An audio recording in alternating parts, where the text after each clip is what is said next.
Hello friends, जय माता दी। कैसे हैं आप सब दोस्तों। पूस की रात, जब भी पूस की रात आती है हर बार मैं हर साल थोड़ा सा इमोशनल ज़रूर हो जाती हूँ। मुंशी प्रेमचंद की वो प्रसिद्ध कहानी पूस की रात याद आ जाती है। हल्कू, मुन्नी, जबरा। जब हल्कू ने आकर स्त्री से कहा, सहना आया है, लाओ जो रुपए रखे हैं उसे दे दो, किसी तरह गला तो छूटे। तब मुन्नी झाड़ू लगाते लगाते कहती है, 3 ही रुपए हैं, दे दोगे तो कंबल कहाँ से आएगा। माघ पूस की रात हार में कैसे कटेगी।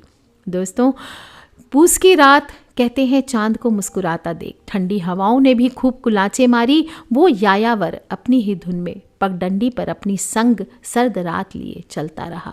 पूस की रात थी, पेड़ बोल रहे थे, खामोशी को भी शोर की तलब हुई।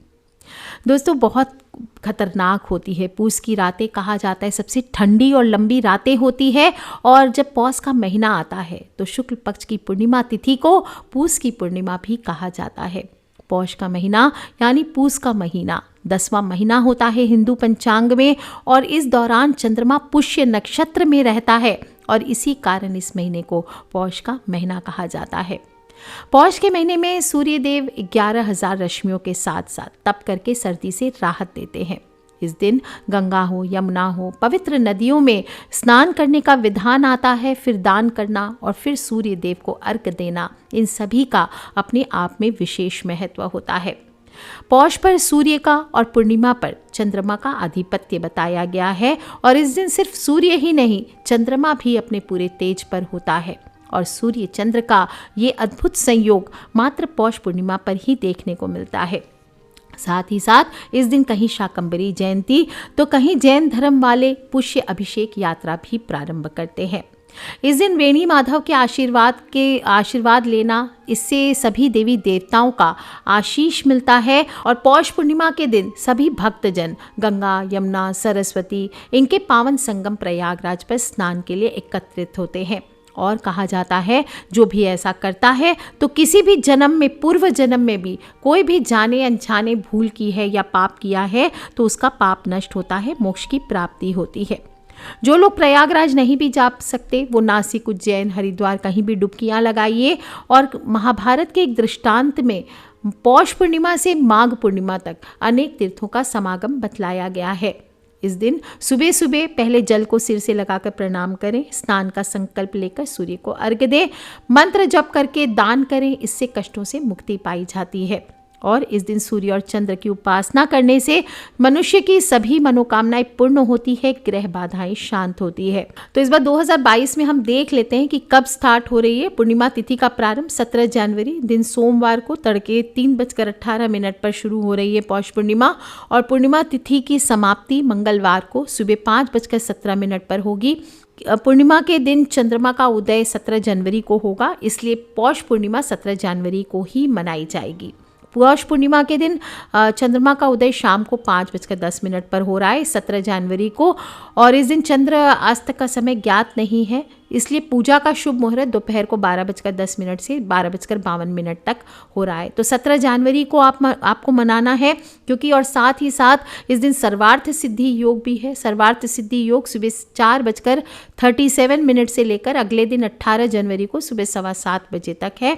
और दोस्तों, इस दिन आपको सुबह जल्दी उठना चाहिए शुभ फलों में वृद्धि के लिए। पौष पूर्णिमा के दिन आपको अपने घर के मुख्य द्वार की साफ सफाई करके हल्दी के जल का छिड़काव करना चाहिए। मुख्य द्वार समेत घर के सभी दरवाजों पर आम हो, अशोक हो, इनके पत्तों का तोरण लगाइए, इससे घर में माता लक्ष्मी का आगमन होता है। और पूर्णिमा तिथि है तो श्री सत्यनारायण भगवान की कथा भी आपको ज़रूर सुननी चाहिए। सत्यनारायण भगवान को विष्णु भगवान का ही रूप माना गया है। इससे कहा जाता है विष्णु भगवान की असीम कृपा बरसती है और हजारों साल तक किए गए यज्ञ के बराबर फलों की प्राप्ति होती है। इस दिन श्री हरि के साथ साथ माता लक्ष्मी की पूजा का भी विधान आता है, और इस दिन व्रत करने से, पूजा अर्चना करने से सभी संकटों और दुखों का नाश होता है और जीवन पर्यंत सुख, शांति और समृद्धि आपके घर पे विराजित रहती है। जिनके भी जो भी आपके इष्ट हैं, शिव जी की पूजा करना चाहें, भोलेनाथ का अभिषेक करें, इस दिन दूध से अभिषेक करें, जिनकी भी इच्छा हो पूजन करें अपने घर के मंदिर में धन लाभ के लिए। इस दिन हत्ता जोड़ी हुआ, सियार सिंगी हुआ, मृग कस्तूरी हुआ, श्री यंत्र हुआ, जो भी आपके पास लक्ष्मी कारक चीज़ें कोई भी आपने रखी हुई है, चाहे एकाक्षी नारियल हो, दक्षिणावर्ती शंख हो, गोमती चक्र हो, लक्ष्मी कौड़ियाँ, इनको निकाल करके इस दिन आपको चाहे तिजोरी में स्थापित किया हुआ हो तो आपको निकाल लेना चाहिए। और अगर लक्ष्मी माँ के सामने विराजित है तो इनका पूजन अवश्य करना चाहिए। इनके ऊपर थोड़े से साबुत अक्षत के ऊपर इसको आपको स्थापित करना चाहिए। धूप दीप दिखाकर पूजन करें और एक चुटकी सिंदूर और एक कपूर की टिक्की इस पर जरूर डालनी चाहिए। फिर माता लक्ष्मी के मंत्र जप करें। कोई भी मंत्र आप जप कर सकते हैं। ओम महालक्ष्मी नमः, या फिर ओम श्रीम ह्रीम श्रीम कमले कमलालय प्रसीद प्रसीद श्रीम ह्रीम श्रीम ओम महालक्ष्मी नमः, या और भी कोई लक्ष्मी मंत्र लेकर के आप जप करिए और वापस इसे फिर आप तिजोरी में या फिर आप पूजा स्थल पे स्थापित कर सकते हैं।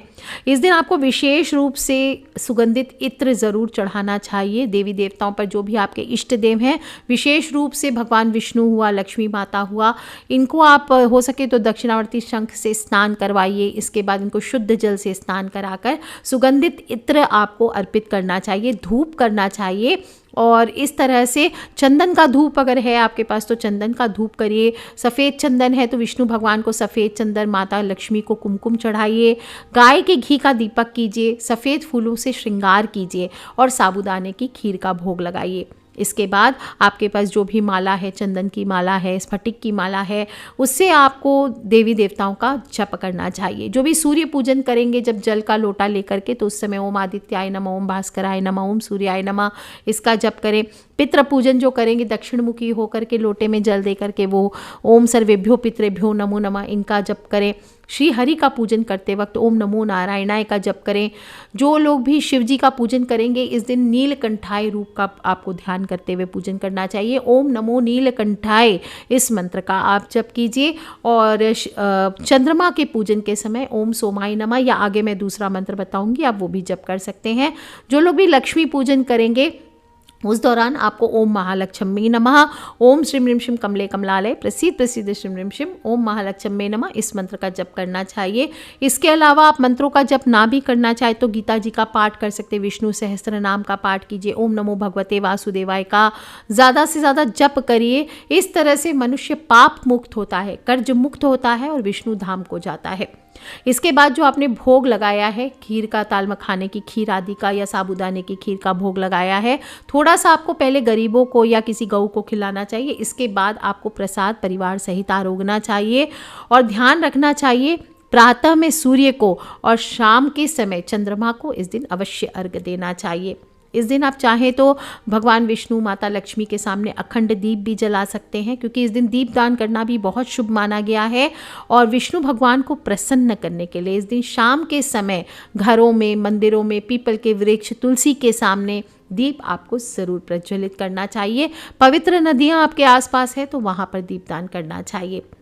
और पौष पूर्णिमा है, शीत ऋतु होती है, भयंकर शीत होती है, इसलिए इस दिन गर्म वस्तुओं का दान भी करना चाहिए। गरम गरम चावल, घी, खिचड़ी, कंबल, वस्त्र दान, गरम वस्त्रों के दान ये करने चाहिए। तिल से बनी हुई मिठाइयाँ, फल, इनका दान करना बहुत लाभकारी माना गया है।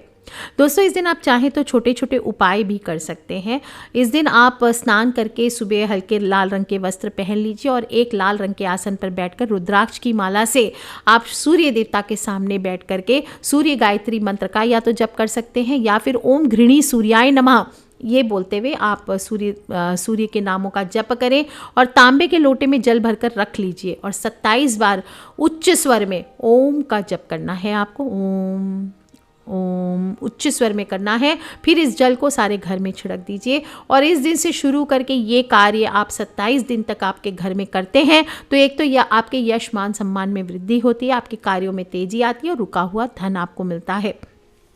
दोस्तों पौष माह में सरकारी नौकरी पाने का एक बहुत ही छोटा सा उपाय भी आता है। बहुत ही खूबसूरत महीना है। तो सुबह के समय उग करके आप भगवान नारायण को तांबे के लोटे में जल और गुड़ मिला करके अर्घ दीजिए और 3 बार अपने स्थान पे खड़े होकर परिक्रमा कर लीजिए। और इस दौरान आप नौकरी पाना चाहते हैं तो नारंगी और लाल रंग के वस्त्र ज़्यादा पहने। रविवार के दिन सुबह के समय तांबे के बर्तन में गुड़ और लाल वस्त्र रख करके आप दान कर सकते हैं। अपने माता पिता के चरण स्पर्श कीजिए रोज। और भोजपत्र है तो भोजपत्र पर 3 बार गायत्री मंत्र ओम भूर्भुवः स्वः तत्सवितुर्वरेण्यं भर्गो देवस्य धीमहि धियो यो नः प्रचोदयात्, ये लाल चंदन से लिख करके आप हमेशा अपने पास रखें। जब भी इंटरव्यू आदि में भी जाएं तो इसे अपने साथ लेकर के जाएं। और लाल चंदन की माला से रोज आप गायत्री मंत्र का जप कीजिए। रोज सूर्य देवता के सामने बैठ जाइए और ओम भूर्भुवः स्वः तत्सवितुर्वरेण्यम इस मंत्र का आप जप कर लीजिए। इस दौरान जो लोग भी पूरे महीने भगवान विष्णु और शिव का ध्यान कर आध्यात्मिक ऊर्जा प्राप्त करते हैं, पौष पूर्णिमा पर स्नान करते हैं, तो आपको कहा जाता है ये पूर्णता जो होती है पौष पूर्णिमा के स्नान से ही पूर्ण होता है। और इस दिन आपको कुछ करें ना करें दूध से थोड़ा सा उपाय ज़रूर करना चाहिए, क्योंकि हमारे जीवन में समस्याओं का तो कोई अंत नहीं है। कोई ना कोई बड़ी हो छोटी हो समस्याएं बनी रहती है। तो इन सब से परेशानियों से बचने के लिए पौष पूर्णिमा एक ऐसा सुअवसर होता है जब हम अपनी जीवन की सभी प्रकार की कठिनाइयों से पार पाते हैं। तो दूध का चमत्कारिक उपाय बताती हूँ जिससे काफ़ी लाभ मिलता है। विशेष रूप से अगर कुंडली में आपके कमज़ोर ग्रह हैं बहुत सारे, तो दूध के टोटकों से आप शांत कर सकते हैं। इससे आपको उपाय मिलेगा। क्या होगा, पूर्णिमा के दिन चंद्रमा जब अपने पूर्ण आकार में होता है तो माता लक्ष्मी का अत्यंत ही प्रिय दिन होता है। और आप इस दिन उनके निमित्त दूध से उपाय करते हैं तो आपका भाग्य भी सुंदर बनता है। आप क्या करेंगे, एक कटोरे में दूध ले लीजिए। आप स्टील का कटोरा ले सकते हैं, कोई प्रॉब्लम नहीं है। उसमें दूध ले लीजिए, दूध कच्चा हो ट्राई करें। और इसमें आप शहद मिला लीजिए, बिल्कुल थोड़ा सा, आप 4-5 बूंद भी शहद मिला लेंगे तो होगा। और चंदन थोड़ा है तो चंदन मिला लीजिए।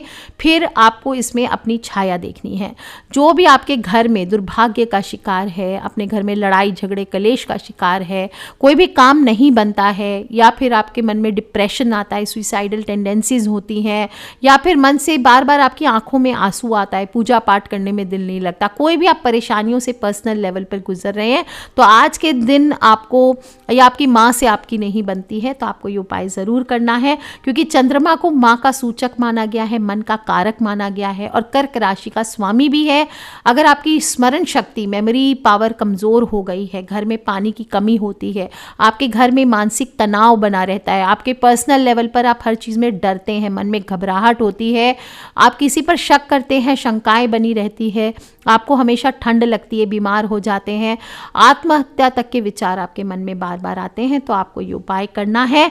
क्योंकि चंद्रमा जैसे जैसे कृष्ण पक्ष में छोटा और शुक्ल पक्ष में पूर्ण होता है, मनुष्य के मन पर भी चंद्रमा का प्रभाव पड़ता है।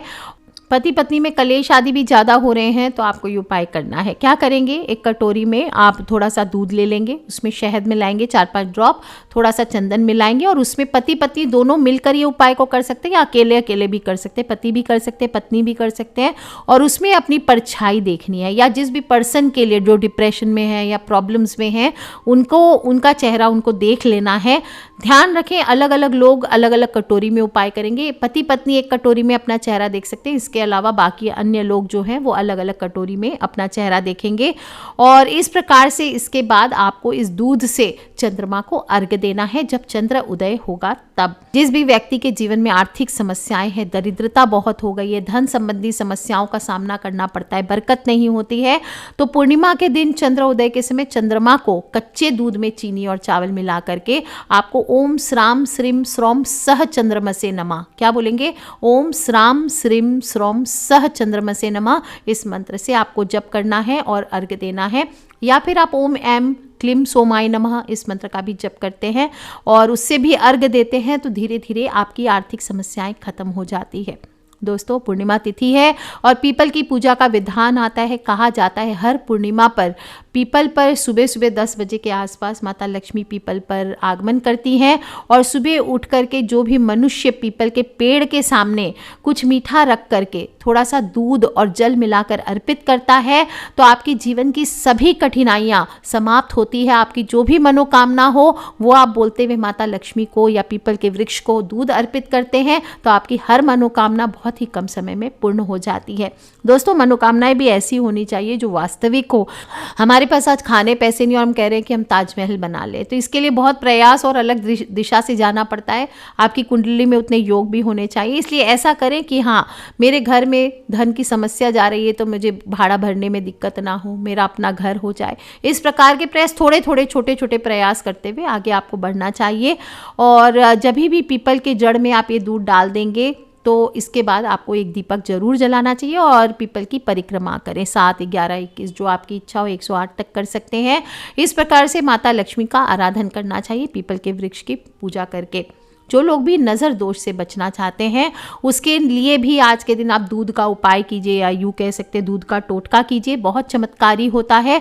पूनम की रात है और सोते समय 1 गिलास दूध अपने सिर के पास आप रख सकते हैं और अगले दिन जिनको विशेष रूप से ऐसा नहीं कि दूध का उपाय है तो सबके सिर के पास, अगर आप अफोर्ड कर सकें, बहुत ज़्यादा कठिनाइयों से गुजरें तभी आपको ये उपाय करना। और पहले आप देख लें कि आपके घर के आसपास बबूल का पेड़ है कि नहीं, तब आपको ये उपाय करना है। पूनम की रात को सोते समय 1 गिलास दूध अपने सिर के या जो भी पीड़ित पर्सन है उसके सिर के पास रखिए और अगले दिन उस दूध को किसी बबूल के पेड़ की जड़ में आपको डाल देना है। ऐसा आपको 3 से 4 पूर्णिमा करना चाहिए, आपको अवश्य लाभ मिलता है। या फिर आप सोमवार के दिन भी इस उपाय को कर सकते हैं। विशेष रूप से जिन लोगों के भी ग्रह बाधाएं हैं, चंद्रमा की बाधा है, चंद्र दोष लगा है, उन सभी को कच्चे दूध को सिर से 9 बार वार करके शिवलिंग पर आज के दिन अभिषेक करना चाहिए। जिन लोगों को राहु केतु के भी दोष हैं, शनि दोष है, वो भी ये कर सकते हैं और ओम नमः शिवाय का जप करते रहें। अगर कुंडली में मौजूद बुरा ग्रह परेशान कर रहा है तो आपको शिवलिंग पर आज के दिन कच्चा दूध, पूर्णिमा तिथि पर कच्चे दूध से ज़रूर अभिषेक करना चाहिए। विशेष रूप से आज से शुरू करके 6 से 7 सोमवार कर लीजिए आप, और शाम को अगर प्रदोष काल में करते हैं तो ये सर्वश्रेष्ठ होता है। इससे गुरु ग्रह के भी दोष हो कुंडली में तो वो भी विशेष रूप से लाभकारी होते हैं, नकारात्मक प्रभाव उसके दूर हो जाते हैं। इससे विशेष रूप से जो गुरु ग्रह के लिए करना चाहते हैं तो दूध में थोड़ी सी चीनी, हल्दी और केसर मिला लीजिए। हल्दी प्रेफर नहीं करती हूँ, आप चीनी और केसर मिला लीजिए और फिर शाम के समय शिवलिंग पर ओम नमः शिवाय का जप करते हुए चढ़ाइए। इससे भी काफ़ी लाभ मिलता है। दोस्तों, अगर कोई आपके घर में बहुत बड़ी बीमारी से पीड़ित है, परेशान है, निजात नहीं मिल रहा है, तो आपको पूर्णिमा की रात्रि को रात 9 बजे ये उपाय करना है। कोई गुप्त शिव मंदिर अगर है आपके आसपास या सिद्ध शिव मंदिर, वहाँ जाइए और जहाँ पर आपको अभिषेक करने देते हैं, ऐसा नहीं कि पंडित जी लेके चढ़ा दिए, जहाँ आप खुद से टच करके शिवलिंग को अभिषेक कर सके ऐसे मंदिर में जाइए और कच्चे दूध में पानी मिला करके ओम जुंग सह, क्या बोलेंगे, ओम जुंग सह, इस मंत्र का जप करिए 108 बार। अगर 11 माला का जप कर सकते हैं, यानी कि 1 माला 108 मंत्र की, तो 11 माला का अगर आप जप कर सकते हैं तो ये कीजिए और फिर कच्चे दूध में वो पानी मिला हुआ दूध आपको शिवलिंग पर चढ़ाना चाहिए। कम से कम ध्यान रख लें दोस्तों, आप देखें 108 बार आपको ये मंत्र का जप करना और फिर शिवलिंग पर चढ़ाना है और फिर वहाँ से थोड़ा जल आपको जो जलेरी होती है वहाँ से इकट्ठा कर लीजिए और जो पीड़ित पर्सन है, रोगी पर्सन है, उसको 2-3 बूंद उसके मुंह में भी दीजिए, साथ में उसकी आंखों में लगाइए, उसके शरीर पर हल्का हल्का लगाइए। आप देखिए थोड़े दिनों में बिल्कुल ठीक हो जाएगा। दोस्तों, अगर आपके अक्सर मन में डर बना रहता है, हर चीज़ में आपका कॉन्फिडेंस लेवल डाउन हो चुका है, घर के सदस्यों को लेकर के चिंतित रहते हैं, बार बार घर में किसी का एक्सीडेंट आदि होता है, तो इस बार आपको क्या करना है, पूर्णिमा की तिथि को दूध से चावल को धो करके दूध को नदी या झरने में बहा देना है। और आपको ध्यान रखना है कि इस पूर्णिमा को करने के बाद 7 मंगलवार तक आपको ये उपाय करना है। जो भी एक्सीडेंट्स आदि होंगे वो बंद हो जाते हैं। दोस्तों, अगर सांप को दूध पिलाया जाए तो कहा जाता है राहु को शांत किया जा सकता है। तो अगर पूर्णिमा तिथि पर कहीं से आपको सांप मिल जाता है तो उसको दूध ज़रूर पिलाना चाहिए। दोस्तों दूध देखा जाए तो जितना सेहत के लिए फ़ायदेमंद होता है, ज्योतिष में भी किस्मत चमकाने के लिए भी इतना ही फ़ायदेमंद माना गया है। इसलिए ये छोटे छोटे उपाय मैंने जो आपको आज बताए हैं दूध के, इस पूर्णिमा को जाया ना जाने दें, ज़रूर करें और इससे आपकी बहुत सारी समस्याओं का अंत होता है। विशेष रूप से सभी को चाहिए कि चंद्रमा को अर्घ आप दूध से, कच्चे दूध में अपना चेहरा देख करके ज़रूर अर्पित कीजिए। और रात्रि के समय भगवान श्री हरि नारायण की प्रसन्नता के लिए इस रात्रि में कहा जाता है एक छोटी सी पार्टी जैसी कर लीजिए। आप खीर बना लीजिए, थोड़ा सा परिवार सहित उसे पार्टी की तरह नृत्य करते हुए, भजन कीर्तन करते हुए, भगवान की स्तुति करते हुए, जागरण अगर करते हैं और फिर ये खीर का प्रसाद चंद्रमा को भोग लगा कर लेते हैं तो इससे भी आपके जीवन के एक तो तनाव दूर होते हैं, आपके जीवन की कठिनाइयाँ दूर होती है, साथ ही साथ आपके जो भी ग्रह दोष आदि है वो शांत हो जाते हैं। दोस्तों पूनम की रात है, जागरण करने वाले को जिस फल की प्राप्ति होती है वो हजारों वर्ष की तपस्या करने से भी नहीं मिलता। पूनम की रात है और पूनम की रात जब चांद पूर्ण शबाब पर होता है तो इस रात्रि में थोड़ी देर ही सही आपको चंद्रमा की रोशनी लेट करके अपने शरीर पर लेनी चाहिए। और कहा जाता है विशेष रूप से जो गर्भवती महिलाएं हैं उनकी नाभि पर अगर ये चंद्रमा की रोशनी पड़ती है तो उनका गर्भ स्वस्थ होता है और बच्चे बहुत इंटेलिजेंट होते हैं। तो दोस्तों मैंने ट्राई किया है, पूर्णिमा तिथि है, पौष पूर्णिमा है, बहुत ही खूबसूरत पूर्णिमा आ रही है, थोड़ी गरीबों के लिए कठिन पूर्णिमा भी कही जा सकती है, तभी पूस की रात है तो ज़्यादा से ज़्यादा कंबल वितरण करें, जो भी गरीबों को आप बांट सके गर्म कपड़े भोजन वो आप अपनी तरफ से ज़रूर दान दक्षिणा करें और सूर्य देव को एक लोटा जल जरूर अर्पित करें। अपनी फ्रेंड्स, फैमिली, मम्मी पापा, भाई बहन, बच्चे सभी लोगों से छोटा सा उपाय बताया है पूर्णिमा को, ज़्यादा कुछ नहीं करना है। आप श्री सत्यनारायण भगवान की कथा आदि कीजिए, मंत्रों के जप कीजिए, इससे भी पुण्य फलों की प्राप्ति होगी। और नियम जप करने से, स्नान करने से दोस्तों ये महा बहुत ही चमत्कारी है, इसके रिजल्ट्स आप खुद देख सकेंगे तो खुद भी कीजिए और अपने फ्रेंड्स, फैमिली, मम्मी पापा, भाई बहन, बच्चे सभी को इस माह का महत्व ज़रूर समझाइए, आने वाली पौष पूर्णिमा का महत्व समझाइए ताकि सभी लोग ये छोटे से दूध के उपाय को करें और अपने कष्टों से मुक्ति पा सकें। आज के लिए इतना ही दोस्तों, खिलखिलाते रहे, मुस्कुराते रहे, सब्सक्राइब करके रखें ताकि आने वाले वीडियो से आप और मैं कनेक्टेड रहें और अपने फ्रेंड्स, फैमिली, मम्मी पापा, भाई बहन, बच्चे सभी लोगों से शेयर करना बिल्कुल ना भूलें। Take care friends, love you all, जय माता दी, बम बम भोलेनाथ की।